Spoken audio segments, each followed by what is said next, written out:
Olá, meus amigos do Desperta São Caetano.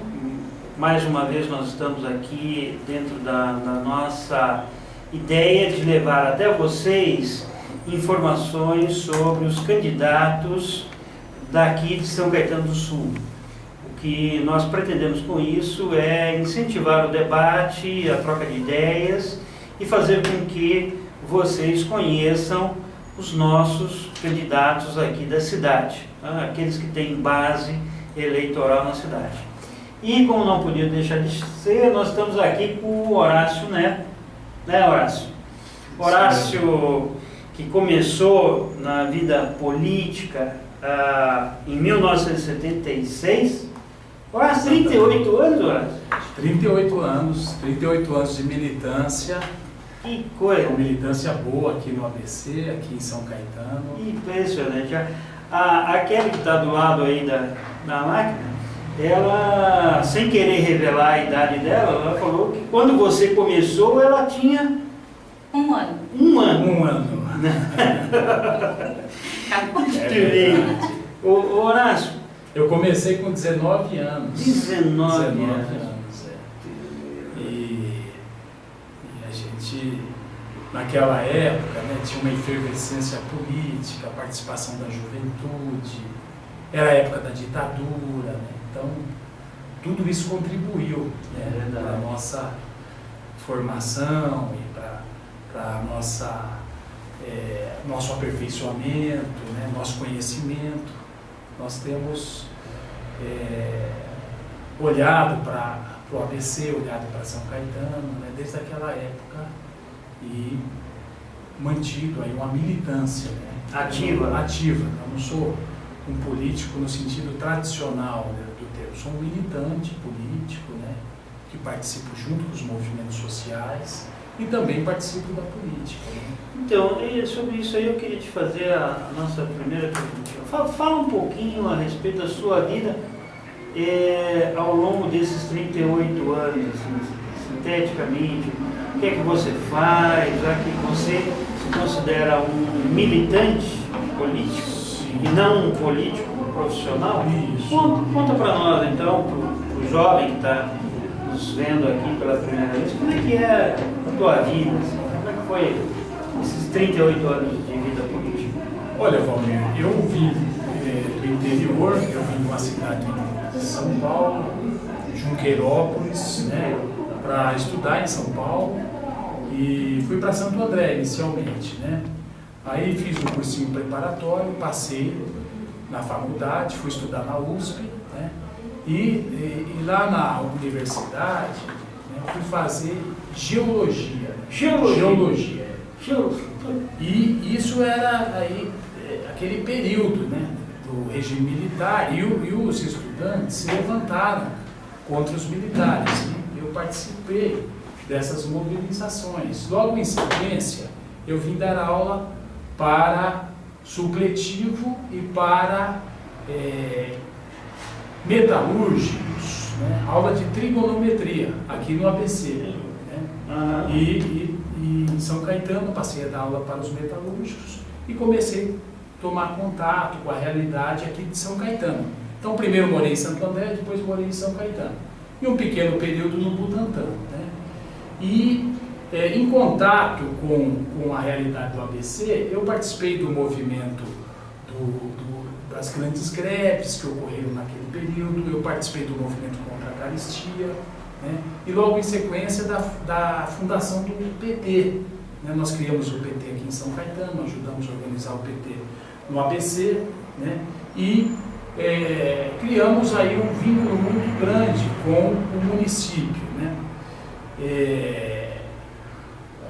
Daí se origina então os mandatos que eu exerci de vereador, né? E aqui em São Caetano. Sua primeira eleição de vereador aqui foi quando? Foi em 92, eu iniciei em 93, né? Nesse período eu praticamente deixei o curso de geologia e abracei intensamente a militância. Eu acabei não me formando em geologia e só vim retomar os estudos em 85, quando eu passei a cursar Direito e acabei então assumindo a profissão de advogado. Antes desse período, eu sobrevivi dando aulas, né? Como eu disse, eu dava aula para adultos, né? Então, essa, em resumo, é a história aí da nossa participação e nosso vínculo, que é muito grande aqui com a região do ABC, em particular com a nossa cidade, São Caetano do Sul. Eu fui vereador por 4 mandatos, né? Até 2008. Em 2008 eu fui candidato a prefeito já pelo PSOL, tive cerca de 9% dos votos aqui em São Caetano, fui bem votado, porque foi o primeiro ano do PSOL, o primeiro ano de participação do PSOL em eleições municipais, e estamos nesse projeto de construir um partido que nós chamamos que é um partido necessário. Por que um partido necessário? Porque é um partido ético que busca afirmar uma posição coerente dentro dessa incoerência que é a nossa política, e também um partido comprometido com os direitos da população, com os direitos da cidadania. Um partido que defende educação pública de qualidade, um partido que defende saúde pública de qualidade, um partido que se alinha às reivindicações da população por mobilidade urbana. Nós vivemos um trânsito caótico, o modelo de trânsito por transporte individual cada vez mais se apresenta falido. Então o pessoal procura ter um compromisso com essas duas faces da moeda. Um partido correto para com a população e um partido que abraça as bandeiras mais importantes para o povo. Dentro delas, a mudança do modelo econômico, né? Esse modelo econômico que direcionou o país para essa crise que nós estamos vivendo, desemprego, arroxo do salário dos aposentados, né? E assim por diante. Os salários dos trabalhadores no nosso país, segundo as estatísticas hoje, a maioria dos salários são inferiores a R$ 1.500. Então você vê que mesmo o trabalhador que se encontra empregado, ele recebe um salário abaixo das necessidades de uma família, de 4 pessoas. Ele recebe um salário inferior ao que determina a Constituição, né? E a gente sabe que a outra face da moeda é a grande concentração de rendas e riquezas que tem no nosso país, né? Então esse é o projeto do nosso partido. Você foi um dos fundadores do PSOL aqui? Não fui. O PSOL foi fundado no início de 2005, pelos pioneiros, que a gente chama os fundacionais, né? Heloísa Helena à frente, a Luciana Genro, nossa atual candidata a presidente, né? E nós entramos no PSOL ao final de 2005. O PSOL já estava legalizado. Então, a equipe inicial fez o abaixo-assinado para a legalização do PSOL. Foi um abaixo-assinado com sucesso, né? Porque atingiu o número mínimo necessário. Eu, inclusive, assinei esse abaixo-assinado, mas não participei da campanha, só apoiei. Entendi. Né? E naquele ano nós tivemos a crise interna do PT, né? O governo não seguiu o programa do PT, que era um programa de democratização do país, de democratização da economia, e também o PT se contaminou pelo escândalo do Mensalão, quer dizer,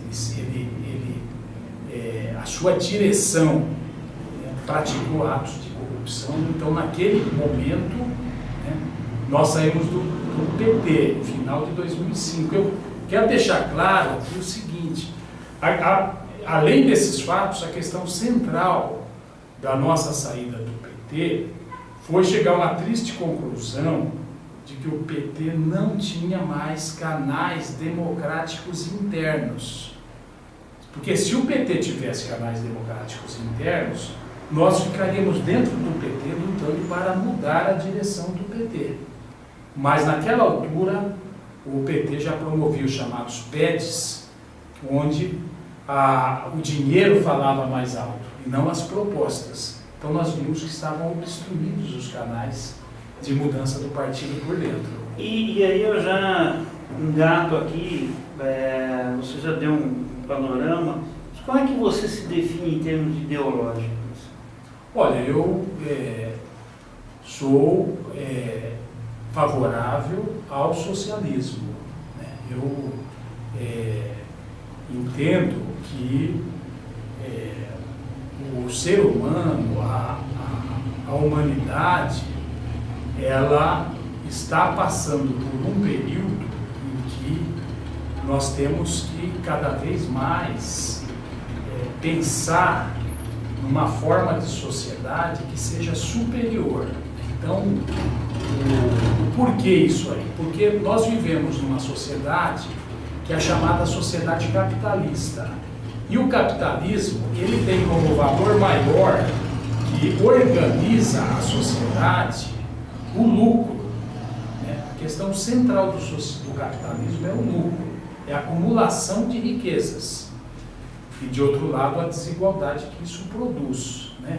E o socialismo, ele coloca como valor maior o ser humano, a pessoa humana, as necessidades humanas. Então, ora, nós sabemos que quem produz as riquezas de uma sociedade moderna são os trabalhadores. Né? E essas riquezas não revertem em benefício da sociedade.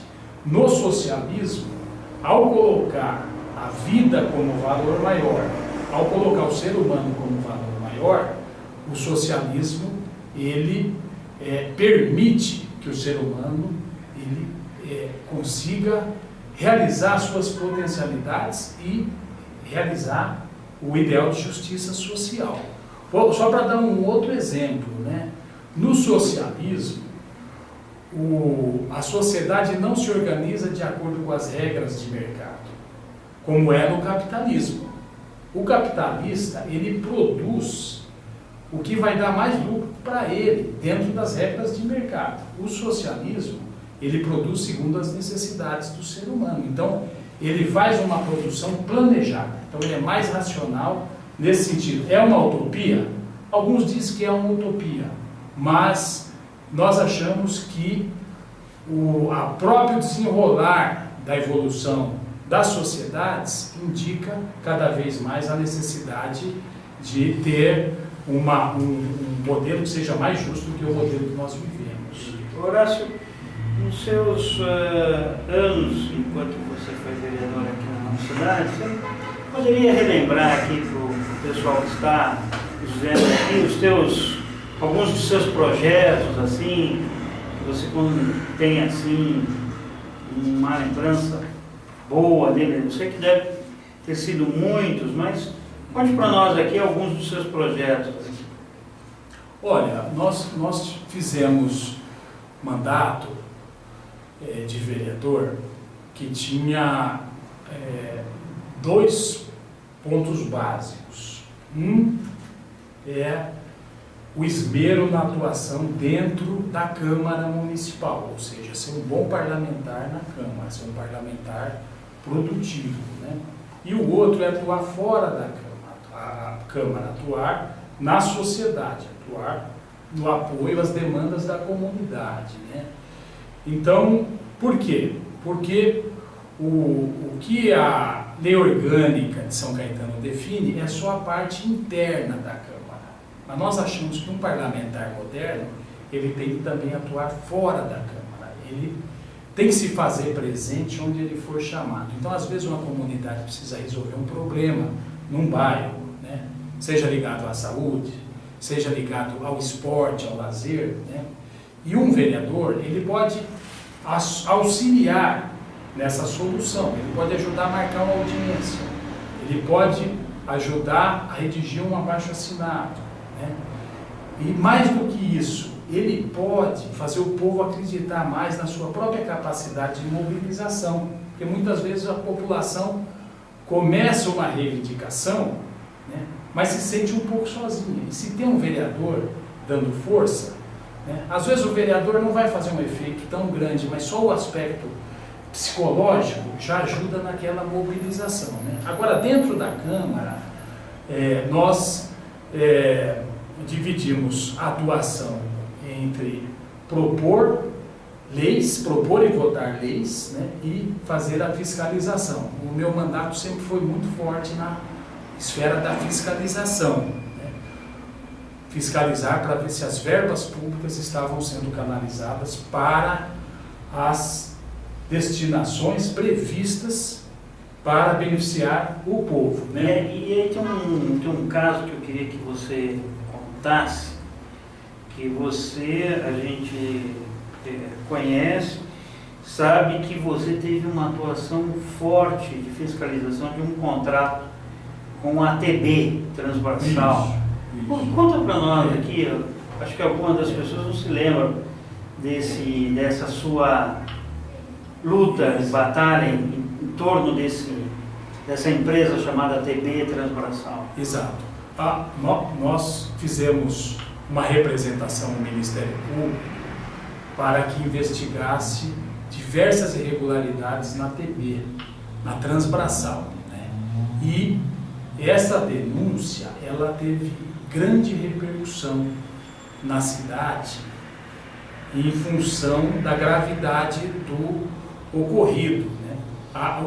Os contratos versavam sobre mão de obra terceirizada, sobre aluguel de veículos para a prefeitura, né? E sobre outros serviços municipais, né? Para você ter uma ideia, para o amigo e a amiga que estão na internet, o valor do veículo alugado na época era R$12.000. O valor do veículo zero, né? E a prefeitura pagava R$3.000 por mês de aluguel.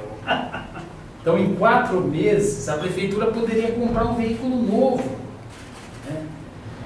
O valor do homem-hora era exorbitante, né? O homem-hora ganhava, digamos, R$1.100. A empresa cobrava da prefeitura R$5.000, R$6.000 pelo homem-hora, né?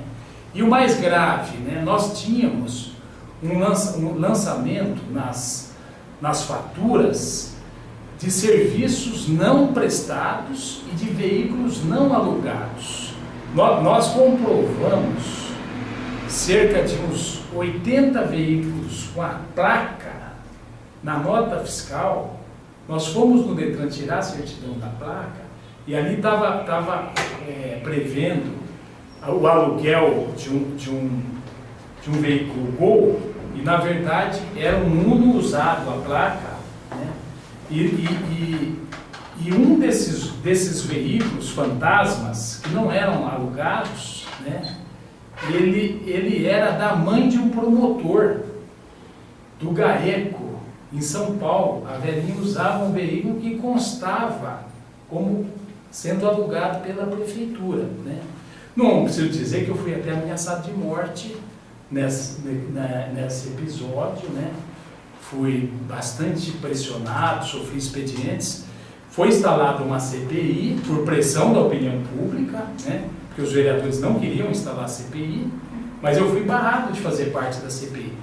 Foi a única CPI da história do Legislativo do ABC em que o denunciante não pôde participar das apurações, né?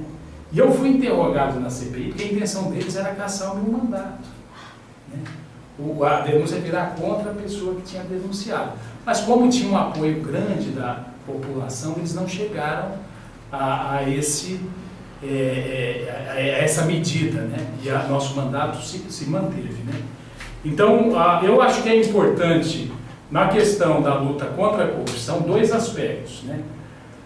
Acabar com a impunidade que existe, né? O país nosso tem um nível elevado de corrupção. Por quê? Porque o corrupto tem certeza que não será punido, que não haverá punição. Então tem que acabar com a impunidade. Tem países que não têm esse nível de impunidade e a corrupção é mais baixa, né? E o outro aspecto é o controle social. O órgão público, onde há uma participação social, onde há transparência, o que falta historicamente aqui na nossa região, em particular da nossa prefeitura, né? A corrupção é mais fácil de prosperar. Onde há controle social, a própria população pode controlar e impedir a corrupção. Mas eu quero, só para complementar sua questão, dizer que nós apresentamos muitos projetos de lei relevantes, né? Nós sempre fomos avaliados como um vereador produtivo, né? Eu citaria, por exemplo, o projeto da incentivo para formação de cooperativas de materiais recicláveis, né, que é da nossa autoria, que visava estimular a atividade de reciclagem, né? Um outro projeto que nós apresentamos foi o projeto de vacinação do idoso, foi aprovado, o projeto que previa a vacinação do idoso, antes de se tornar hoje uma política social, né, e estatal, né? Foi pioneiro nesse aspecto, né? E São Caetano com a população de idosos, né?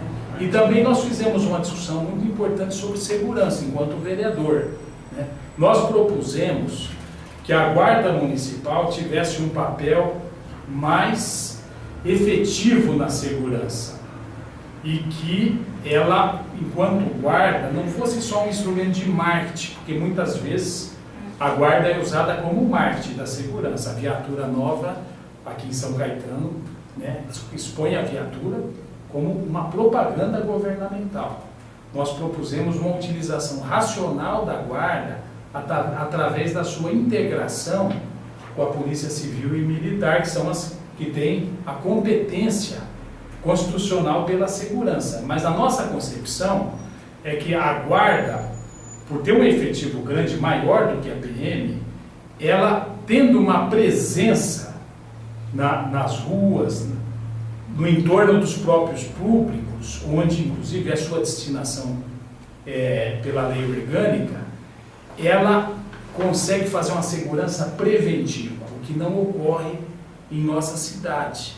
Para isso precisava ter um comando com vontade política para fazer essa integração entre os vários órgãos de segurança. Tivemos inúmeros projetos, a gente não parava nunca, nosso mandato procurava sempre estar dando resposta à comunidade. Horácio, você está saindo a candidato a deputado estadual. Isso, deputado estadual. Qual é o motivo da tua candidatura? Olha, o nosso motivo principal é procurar conquistar o mandato de deputado estadual e colocar esse mandato a serviço do nosso município. E também, eu acho que o mandato tem condições de ter uma atuação regional também, né? Ser um mandato que esteja antenado com as agendas do ABC, né? Então, eu entendo que pela experiência acumulada e pelo conhecimento, nós temos condições de ser um bom representante para a nossa cidade, né? E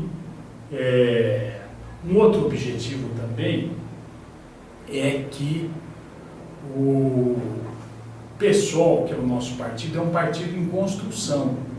Então, é uma proposta que tem uma boa audiência na sociedade, né? Um partido que tem uma boa imagem perante a sociedade, é um partido que não tem ninguém metido em irregularidades, né? E a conquista de um mandato dá mais visibilidade e fortalece mais esse projeto de construção do partido. Principalmente aqui no ABC, onde o pessoal ainda não tem nenhum parlamentar, né? Então, eu acho que um deputado estadual do ABC, primeiro tem condições de reverter um pouco, junto com outros mandatos, né, reverter um pouco esse quadro da Câmara, da Assembleia Legislativa, que hoje virou um gabinete dos tucanos, está totalmente anulado pela política tucana. A Assembleia Legislativa hoje tem menos destaque do que a Câmara Municipal de São Paulo, do que a Câmara dos Deputados em Brasília, e não foi sempre assim, porque os tucanos deliberadamente anularam, fizeram daquela casa, não uma casa do povo, mas um quintal, uma extensão da sede do PSDB, né? E segundo, então precisa valorizar a Assembleia Legislativa, tem que ser a representante do povo paulista, né? E segundo, eu acho que o deputado ele pode assumir algumas pautas regionais, por exemplo, desenvolvimento econômico do ABC, do município, né? Uma outra questão que eu destaco, a questão da proteção ao meio ambiente. nós temos a questão da poluição do ar no ABC, que é uma questão que não é relativa a um único município, porque a poluição do ar é da região. Nós temos a questão da billing, são várias questões que nós temos que resolver. A mobilidade urbana, por exemplo. São Caetano está no ABC, o ABC tem as linhas municipais, nós temos a via férrea, que é uma oportunidade de ter transporte de qualidade. Então, a luta por transporte de qualidade, a luta pela integração tarifária, são questões centrais. Eu destaco também a questão da moradia popular, né? Nós temos que parar um pouco de produzir esses imóveis de classe média alta e olhar um pouco para a questão da moradia popular. Nossa população trabalhadora também quer ter acesso à moradia, que é um bem fundamental para a família moradora do ABC, né? Então, são questões que a gente destaca aí como um plano para um futuro mandato. Agora, todas essas questões, eu acho que tem um ponto de unidade, né? O ponto de unidade, que é a nossa convicção, é que o papel central do parlamentar não é falar, olha, vote em mim que eu resolvo. Eu acho que esse é um papel tradicional, está um pouco superado. O papel do deputado é se propor a lutar junto com a comunidade, é se propor a ser um instrumento de apoio às bandeiras da comunidade, às bandeiras da cidade. É ter um papel de estar estimulando a consciência, a elevação de consciência da cidadania, né? Então, esse é o papel mais importante. E o segundo papel mais importante é ele se jogar a buscar recuperar os serviços públicos, porque com essa onda de privatizações, nós vimos vários serviços públicos passar para a esfera privada. Por exemplo, a crise hídrica que nós vivemos, né? Ela decorre, não é propriamente da natureza, da seca, da falta de chuva. A crise hídrica, ela está dentro de um pano de fundo, que é a privatização da Sabesp. 49% das ações da Sabesp foram privatizadas. Então, o lucro da Sabesp não é reinvestido para a proteção do meio ambiente, em torno dos reservatórios, na despoluição dos reservatórios. Ele é distribuído para os acionistas, o que gerou um sucateamento. Você está dizendo, em outras palavras, que a água do estado de São Paulo está irrigando Nova York, está indo lá para Nova York. Da Bolsa de Nova York, está indo para lá. Porque os lucros vão para lá para serem distribuídos. E aqui a população sofre. Então, é papel do parlamentar, tem compromisso com a população, lutar pela recuperação desses serviços. Eu citei a água porque nós estamos vivendo a crise hídrica, né? A questão da Serra da Cantareira já é assunto de alerta dos ambientalistas há décadas, né? Chegou essa situação que nós estamos agora. Horácio, a gente está caminhando aqui para o final, né? E você está fazendo dobradinha com quem? Como olha, nós temos diversas dobradas, né? A dobrada mais assim conhecida nossa é com o atual deputado Ivan Valente. Por quê? Porque nós já temos já um trabalho conjunto. O Ivan tem raiz em São Caetano, foi candidato a prefeito, com o nosso apoio aqui em São Caetano, né? Tem conhecimento aqui da região do ABC e ele tem desenvolvido um bom mandato. Ele está entre os 5 melhores deputados, segundo os jornalistas que cobrem a Câmara Federal. Além do Ivan Valente, eu citaria ainda mais 2 federais que estão fazendo parceria. Um é o professor da faculdade Fundação Santo André, que é o Ricardo Alvarez, né? Foi vereador junto comigo, né? No mesmo período, né? Fizemos trabalho interligado entre os mandatos. E o outro é o vereador Aldo Santos, o ex-vereador também federal do PSOL, do município de São Bernardo. E citaria ainda também o educador José Silva, que é lá do município de Mauá. Então nós temos aí, digamos, 4 dobradas do ABC, né? E temos dobradas também na capital. Eu estou muito feliz com a minha campanha, porque eu estou contando com um apoio muito importante e um incentivo de todo momento em São Paulo, no município de São Paulo, que é do vereador do PSOL, Toninho Vespoli, que é aqui na nossa região, aqui da Vila Prudente, particularmente da Vila Califórnia e do Parque São Lucas, que é vizinho aqui a São Caetano. E isso tem permitido levar a minha mensagem a São Paulo, que é um município imenso e que é atingido pelo mandato deste vereador, e através da disposição dele nós estamos conseguindo passar a nossa campanha em vários lugares importantes aí do município de São Paulo. Horácio, eu gostaria agora, indo para o nosso finalmente aí, se você falasse aqui para os 4.000 membros do Desperta São Caetano, que estamos vendo aqui, né? São 4.000 pessoas preocupadas, cidadãos, que debatem a política aqui em São Caetano do Sul, estão interessados. Eu gostaria que você falasse agora para eles por que votar em Horácio. Olá, vocês todos e todas do Desperta. Eu também estou dentro desses 4.000, né, e tenho um respeito pelo trabalho democrático que esse grupo social desenvolve em termos de discutir as questões candentes aí da nossa comunidade e acompanhar as políticas públicas, muitas vezes de uma maneira crítica, porque as políticas públicas não estão à altura do que merece o cidadão, né? E eu quero pedir a vocês que acompanhem a nossa campanha. Nós temos aí mais 45 dias de diálogo, né? Acompanhem os nossos majoritários do PSOL, a Luciana Genro, né, que está propondo uma alternativa, né, uma proposta de mudança desse modelo econômico de juros altos que acaba gerando penúria para o povo, desemprego, arroxo das aposentadorias e pagamento da dívida pública em detrimento da educação, da saúde. Nós estamos fazendo uma campanha que aposta na politização.